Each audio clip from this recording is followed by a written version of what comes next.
Hi friends, எனக்கு syllabus இன்றைக்கான எபிசோடுன்னு பார்க்கலாமா?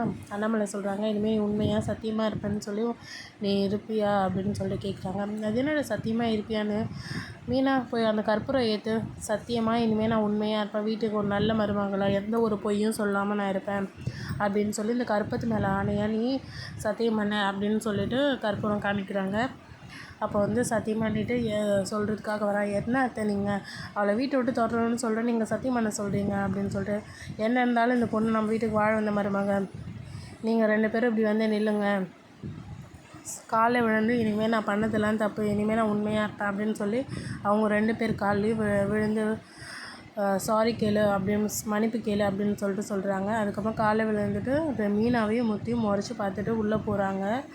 ரோகிணி இவங்க 2 பேரால் தானே நான் மாட்டினேன், இனிமேல் பாரு அப்படின்ற மாதிரி 2 பேரையும் கதவை சாத்துற மாதிரி 2 பேரையும் முறைச்சி பார்க்குறாங்க. இவங்க 2 பேரும் சும்மா இல்லை, நல்லாவே முறைச்சி பார்க்குறாங்க இவங்க 2 பேரும். அதுக்கப்புறமா விஜயாவால் இதெல்லாம் தாங்கவே முடியல, கம்முன்னு உட்காந்துட்ருக்காங்க. என்ன பண்ணுறது, என்ன பண்ணலாம் அப்படின்னு சொல்லிட்டு. அப்புறமா பாட்டி கிண்டல் பண்ணிகிட்ருக்காங்க. இதுக்கு தான் பேராசை பெரு நஷ்டம்னு சொல்லுவாங்க, நீ எவ்வளோ பணக்கார மருமக நீ தூக்கி ஆடின, மீனா பாரு எல்லோரையும் ஒரே மாதிரி பார்க்கணும் அப்படின்னு சொல்லிட்டுருக்காங்க. அதுக்கப்புறமா மனோஜ் ரூமுக்கு வரான்.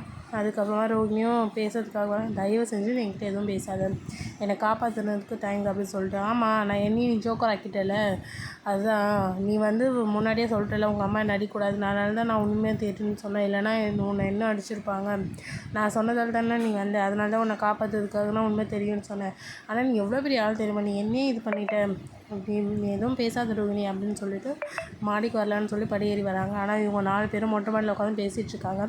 அது எல்லாமே சைலண்ட்னு ஒட்டு கேட்டுடுறான்.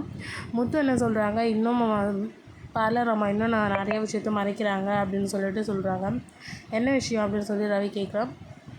இப்போது அப்பா இறந்ததை தானே சொல்லியிருக்காங்க, ஆனால் அம்மா இவங்களை ரொம்ப பிடிக்கும்ல, அப்போ அம்மா இப்போ வரைக்குமே அம்மாவோட ஃபோட்டோ எதுவுமே சொன்னது கிடையாது அம்மாவை பற்றி, அப்போ இதுவும் பொய் தானே அப்படின்னு சொல்கிறாங்க. இன்னும் நிறைய விஷயம் இருக்குது, ஒன்றா வருதா பார்க்கலாம் அப்படின்னு சொல்கிறாங்க. அப்படி இருக்கும்போது மனோஜ், அப்புறம் இதில் இன்னொரு பொய் என்னென்னா, மனோஜ் யார் ரொம்ப சேடாக இருக்கும்போது அதிர்ச்சியான விஷயம் கேட்கும்போது தானே சரக்கு அடிப்பாங்க, அவனுக்கு பார்லர் அம்மா இந்த மாதிரி சொன்னதை அதெல்லாம் தாங்க முடியல, அதனால தான் அவன் சரக்கு அடித்தானே, ஆனால் அம்மா முன்னாடி அது மாற்றிட்டான் அப்படின்னு சொல்கிறாங்க. இதெல்லாம் அங்கே மனோஜ் கேட்டுட்டு அமைதியாக போயிட்டு ரூமில் உட்காடுறாங்க. ஆனால் 2 பேரும் பேசவே இல்லை, சண்டைன்றதால.